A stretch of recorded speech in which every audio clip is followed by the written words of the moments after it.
কষ্টটা চেপে রেখে বলছে, বৌমা আমার কি মনে হয় জানো, আমার নিমাইতে একটু হরিনাম ভালোবাসে। আমার মনে হয় ওর নাম করবার জন্য কাউকে কিছু না বলে শয্যা থেকে উঠে নদীয়ার পথে পথে ঘুরে বেড়াচ্ছে।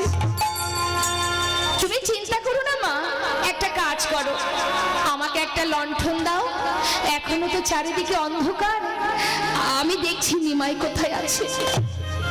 আমি নিমাইকে নিয়ে তবেই ঘরে ফিরবো মা, তুমি কষ্ট পেও না, আমি ঠিক নিমাইকে ধরে আনবো। আমি জানি আমার নিমাই কোথায় আছে, এই আমি তোমায় কথা দিচ্ছি, ওকে না নিয়ে আমি ঘরে ফিরবো না। বৌমাকে সান্ত্বনা দিয়ে